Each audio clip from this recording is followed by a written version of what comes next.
Have you ever felt confused while diving into a new programming language? If you're new to Scala and trying to understand mutable sequences, you're not alone. Today, we're going to unravel the mystery of mutable sequences in Scala. I completely understand how frustrating it can be when you're learning something new and it just doesn't seem to make sense. Many newcomers to Scala have the same question about mutable sequences, and it's a common point of confusion.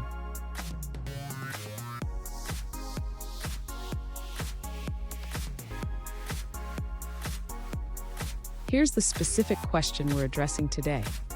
One user asked, why is there no method to append elements to Mutable Seq without copying the whole collection?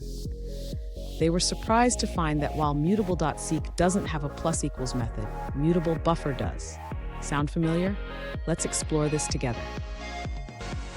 So why is Mutable.Seq considered mutable if it doesn't allow appending without copying? The key lies in understanding the differences between seq and buffer in Scala. Mutable.Seq is designed for sequential access, while buffer is optimized for modifications.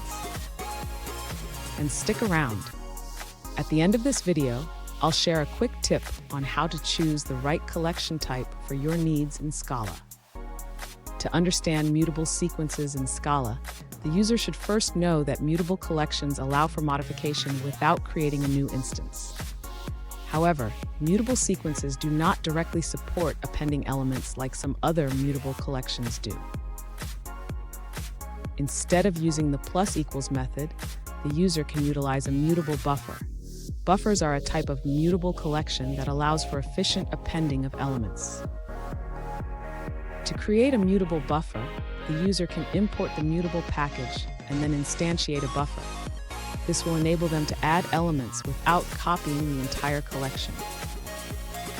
It's important for the user to remember that while mutable sequences are flexible, they may not always be the best choice for every situation.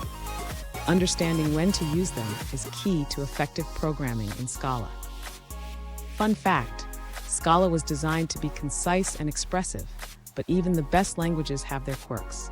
Embracing these quirks can lead to better coding practices. Now let's look at the answers provided by other users. This user explains that Mutable Seq in Scala includes an update method, which allows for modifications. However, the plus equals method is part of the growable trait, not directly in Mutable Seq. They note that many mutable collections extend their immutable counterparts, which is why methods like plus and plus involve copying the collection. Here's the tip I promised. Always evaluate your collection needs before choosing between Mutable.Seq and Mutable.Buffer. This small consideration can save you a lot of headaches down the line. And there you have it. Understanding mutable sequences in Scala is crucial for effective programming. If you found this video helpful, please subscribe for more Scala tips and tricks. And remember, the right collection can make all the difference in your coding journey.